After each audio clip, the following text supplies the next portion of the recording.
कर्म करे किस्मत बने, जीवन का यह मर्म, प्राणी तेरे हाथ में, तेरा अपना कर्म, तेरा अपना।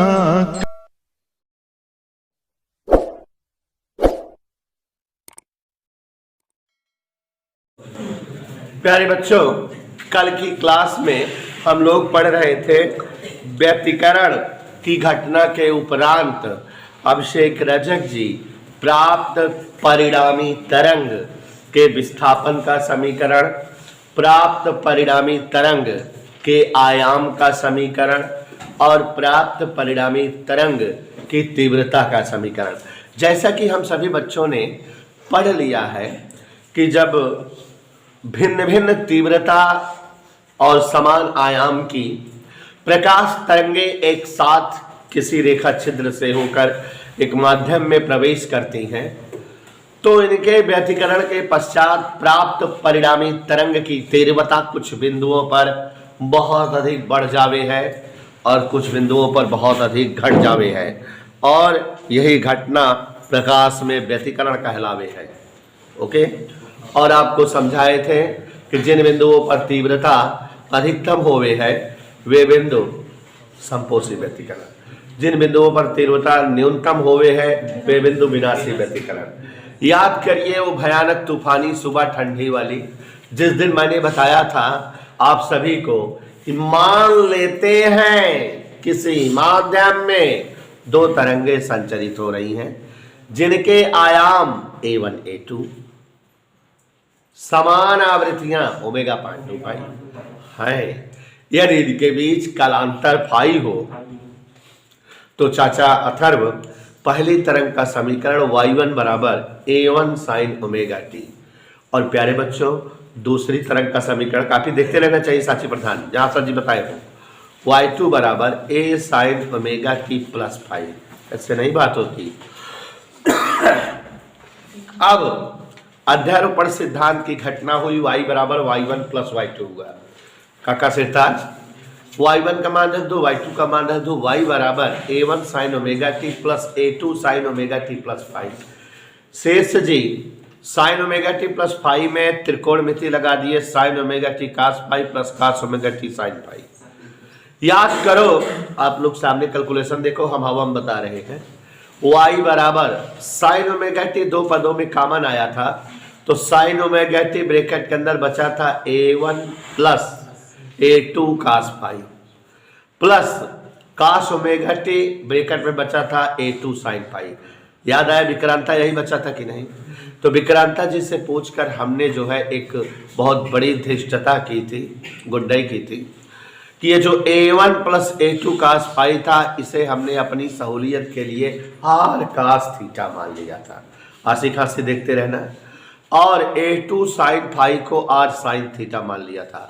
तो भैया सिरताज जी हमारे सामने तो कैलकुलेशन है नहीं, लेकिन आप देख रहे हो कि हम अक्षरशः बता रहे हैं कि इस प्रकार y बराबर साइन ओमेगा टी इंटू का R cos theta plus cos omega t into R sine theta. कुछ यकीन करिए हमारी बात का आर कॉमन हो जाएगा। Sine omega t cos theta plus cos omega t sine theta, जो फार्मूली बन गया sine omega t plus theta के रूप का। तो इस प्रकार परिणामी तरंग का समीकरण आ गया, y बराबर R sine omega t plus theta. और इस प्रकार जो है ये परिणामी तरंग का समीकरण है, व्यतिकारी तरंग का समीकरण है, जिसमें आर आयाम के रूप में है, थीटा कला के रूप में है। और बच्चों याद करिए हम लोग जो है बेनू मिश्रा जी आर का मान निकालने के लिए पहले एक प्रयास किए थे परिणामी तरंग का आयाम ज्ञात करने के लिए। तो जो आपके पास दो खूबसूरत समीकरण थे, याद करिए आर कास थीटा बराबर A1 plus A2 cos five, ऐसे था। आर कास थीटा बराबर A1 plus A2 cos five,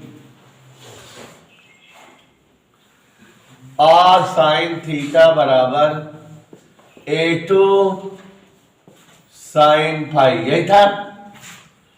इन दोनों समीकरणों का नाम हमने रखा था समीकरण 3 और समीकरण 4।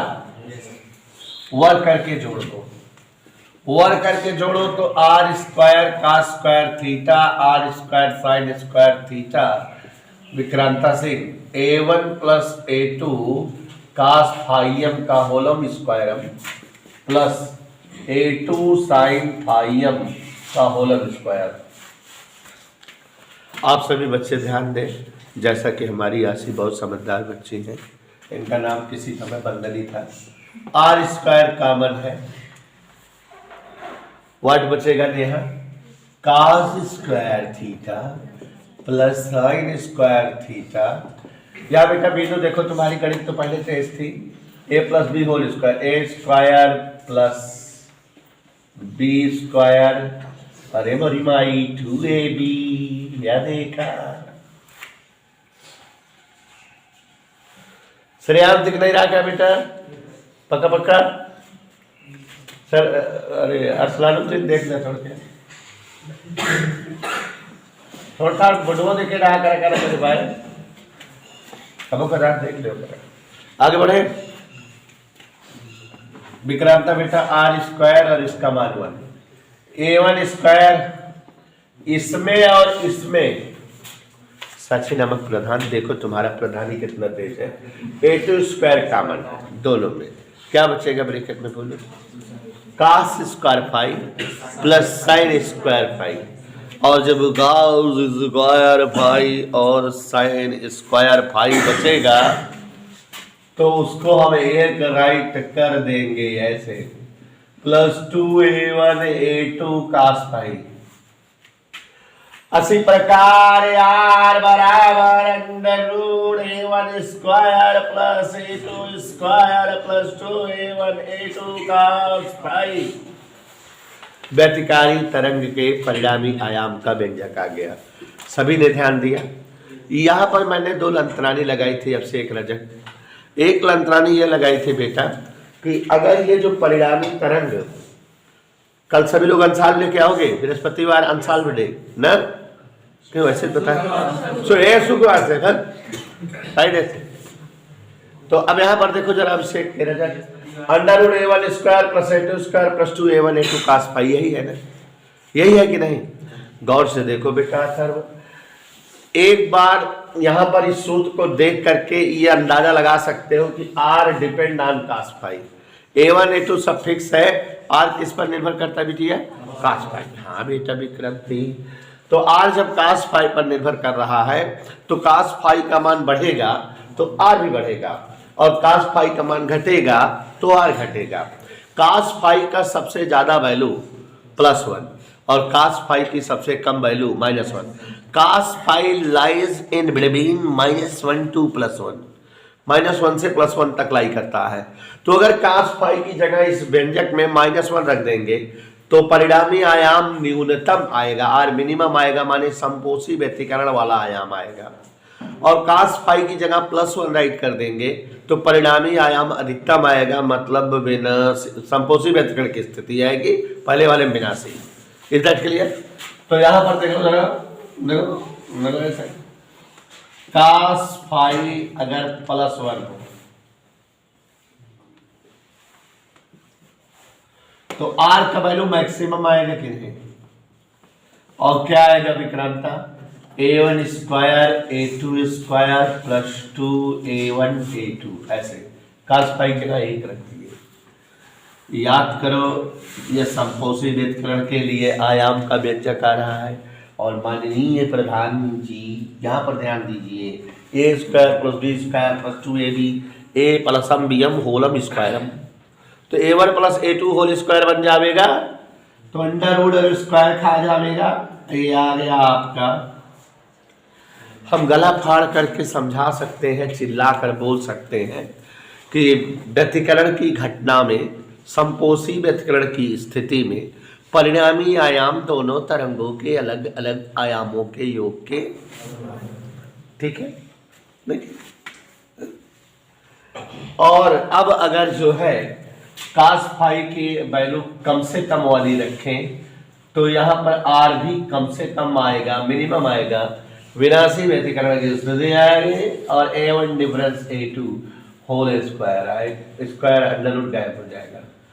तुम्हारे विनाशी व्यतिकरण की स्थिति में परिणामी आयाम दोनों तरंगों के अलग अलग आयामों के डिफरेंस के बराबर। तो हम लोग जो है आयाम जान गए, विस्थापन जान गए ना बेटा। तीव्रता अब क्या निकालेंगे भाई? नकुल तीव्रता निकलवा। नकुलवा हमारा सबसे प्यारा बच्चा है, कब हमसे बरसात में तो मैं कैसे दिन हलवा खिलाऊंगा।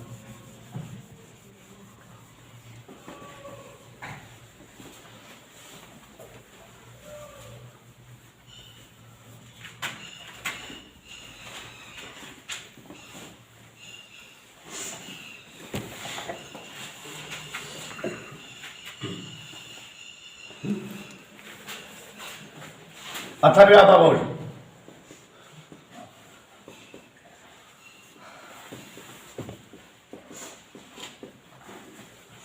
अथर्व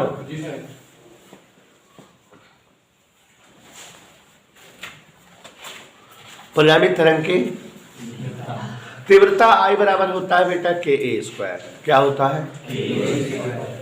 ये कक्षा 11 का सूत्र है। तीव्रता I बराबर के ए स्क्वायर, ऐसे सूत्र होता है।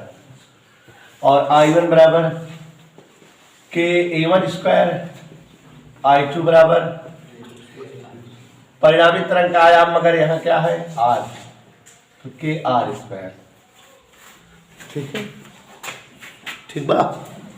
देखो जरा परिणामी तरंग का आयाम का डेरिवेशन क्या किए थे बहनों? R बराबर under root A1 square plus A2 square plus 2A1 A2 cos phi. यही तो किए थे यार अभी। वर्ग कर दो, R स्क्वायर बराबर मोनी देखो धोनी स्क्वायर कर दिए। R स्क्वायर बराबर A1 square plus A2 square plus 2A1 A2। कोई डाउट? के से गुड़ी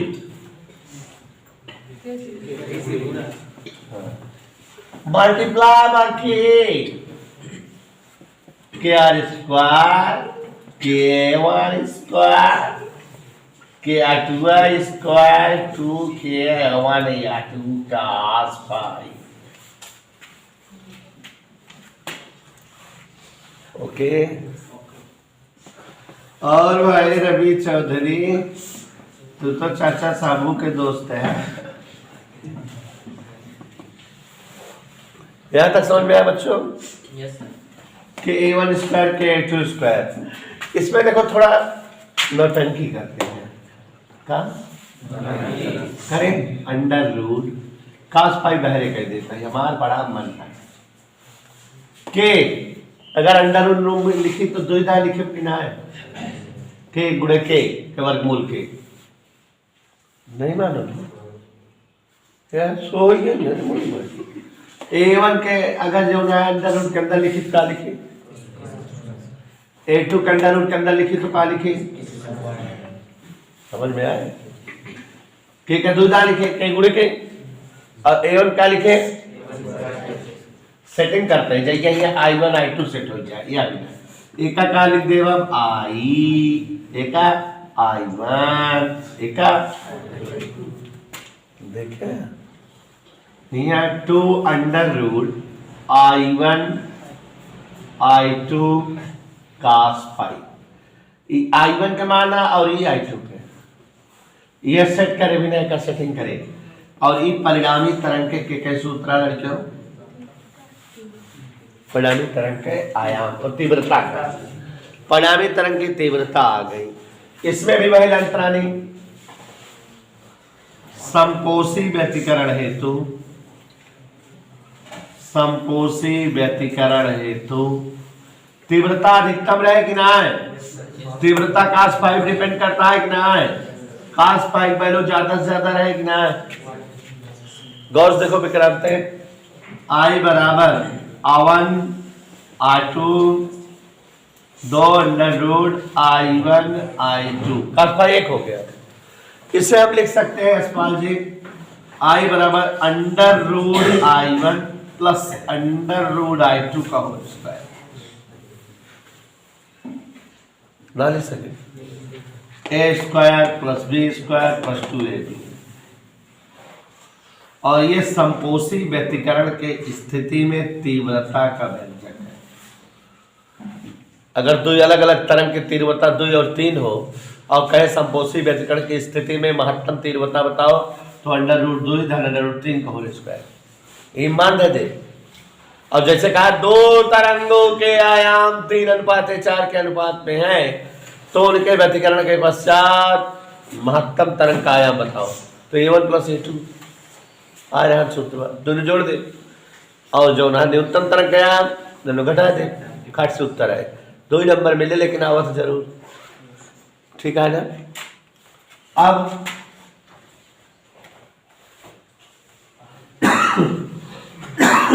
कौन सा व्यतिकरण?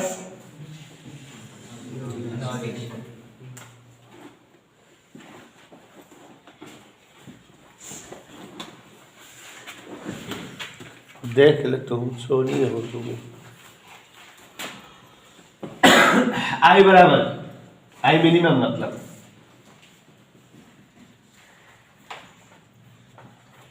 असलाना ए असलाना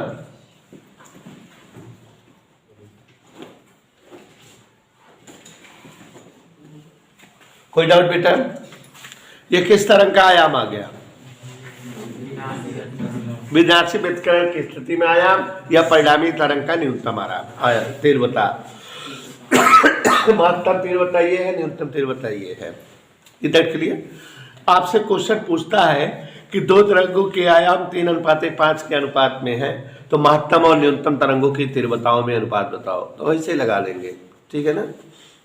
खुद कर तो परे जो तो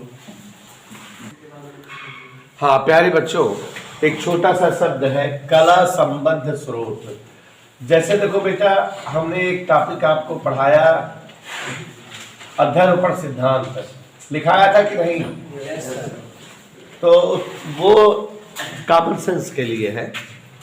अध्यारोपण सिद्धांत लिखाया है ना, तरंगों का अध्यारोपण सिद्धांत समझाए तो है, अब लिखाए नहीं है या लिखाए हैं याद नहीं है। लिखाए हैं अध्यारोपण सिद्धांत लिखाए तो है बेटा? हाँ ठीक। तो इधर ध्यान दीजिए जरा, कला संबद्ध स्रोत। अगर दो प्रकाश स्रोत ऐसे हो कि जिनसे जो तरंगे निकले, क्या हम बोल रहे हैं, सुन रहे हो? एक स्रोत यहां हो, एक स्रोत यहां हो, इससे जो तरंग निकले दोनों से, दोनों के बीच का कला का जो अंतर हो, जैसे मान लो दोनों तरंगों में कला संबद्ध स्रोत। ध्यान दीजिएगा कि अगर जो है दो प्रकाश स्रोत इस प्रकार हो कि उनसे जो तरंगे निकलती हो, उनकी कलाओं का अंतर हमेशा स्थिर रहे, न बदले। जैसे अभी जो है 9 बजे एक तरंग निकल रही है 30 अंश की कला पे, और दूसरे स्रोत से एक तरंग निकल रही है 90 अंश के कला पे, तो दोनों के बीच में कलांतर कितना है? 60। इसकी कला 30 पे है, इसकी कला जो है 90 पे है, तो दोनों के बीच का कलांतर। अब एक हम 3-4 दिन तक देखा था कि दोनों तरंग जात यहाँ है, चाहे जब जाए, लेकिन हम देखिए दोनों के बीच जो तरंग जाए उनके बीच के कला में के अंतर 60 है रहा है। मान लीजिए जैसे ये वाली तरंग 10 के अंतर में जात हो, ये वाली 70 पे जाए, ई वाली जो है 20 के कलब जात हो तो ई वाली 80 पे जाए। माने चाहे जैसे जो है दोनों स्रोत से तरंग निकले, लेकिन दोनों तरंगों के बीच कला का जो अंतर हो वो फिक्स बना रहे, वो ना बदले, चाहे जैसे तरंग निकले, चाहे जिस प्रकार की तरंग निकले। माने अगर कोई एक तरंग पहले स्रोत से 5 की कला पे निकले तो फिक्स है कि दूसरे स्रोत से जो निकले तरंग वो का कला 65 रहे, माने दोनों के बीच के अंतर 60 है। तो ऐसे स्रोत क्या कहलाते हैं? कला संबद्ध स्रोत। याद हो गया? ऐसे दो प्रकाश स्रोत जिनसे निकलने वाली तरंगों की कलाओं का अंतर सदैव स्थिर बना रहे, कला संबद्ध स्रोत कहलाते हैं। ठीक है। उसके बाद बेटा एक बकवास हेडिंग है, व्यतिकरण की शर्तें। व्यतिकरण की घटना के लिए शर्त क्या है, कौन कौन सी कंडीशन होनी चाहिए व्यतिकरण के लिए। सबसे पहली कंडीशन यानी होनी चाहिए कि दोनों स्रोत कला संबद्ध होने चाहिए, माने दोनों स्रोतों से जो तरंगे निकल रही हैं प्रकाश की, उनकी कलाओं का अंतर हमेशा समान होना चाहिए। हो गया? याद रहेगा? दोनों कला संबद्ध स्रोत जो हो बहुत पास पास होने चाहिए, निकट। ध्यान देना बेटा, क्योंकि इसके बाद प्रैक्टिकल कराएंगे अभी हम, तो उनमें ये सब बातें रहेंगी। क्या बोल रहा है बेटा था, जो दोनों स्रोत हो, पहली वाली तरंग निकालने वाले दोनों, दूसरी तरंग निकालने वाले दोनों स्रोत बहुत नजदीक होने चाहिए। पहली शर्त क्या है? स्रोत क्या होने चाहिए? कला संबद्ध होने चाहिए। दूसरा क्या है? निकट होने चाहिए। दोनों स्रोत कैसे होने चाहिए? और दोनों स्रोत निकट निकट होने चाहिए, बहुत पास होने चाहिए। और अगली कंडीशन क्या है? स्रोत संकीर्ण होने चाहिए। संकीर्ण समझ रहे हो? बहुत पतले, खुरचत है, छिद्र ना दिखा, तो हाँ, तो संकीर्ण होने चाहिए। दोनों छिद्र कैसे होने चाहिए? और आवृत्ति समान होनी चाहिए। ये परिभाषा में अभी बताए थे कि लगभग समान आवृत्ति और लगभग समान आयाम। तरंगदैर्घ्य समान होनी चाहिए, आयाम समान या लगभग समान होना चाहिए। 2 3 4 6 कंडीशन होनी चाहिए। तो यही है व्यतिकरण हेतु शर्तें। तो सोनी बेटा एक बार फिर से बता दें, व्यतिकरण की क्या प्रमुख शर्तें हैं? दोनों स्रोत कला संबद्ध होने चाहिए, प्रकाश के दोनों स्रोत जिनसे तरंगे नहीं लगी, क्योंकि 2 तरंगे लेके चलते हैं ना, बहुत संकीर्ण होने चाहिए, पतले। दोनों स्रोत बहुत पास पास होने चाहिए। दोनों प्रकार के तरंगों की आवृत्ति समान होनी चाहिए, तरंगदैर्घ्य समान होना चाहिए, आयाम समान या लगभग समान होना चाहिए। इधर क्लियर?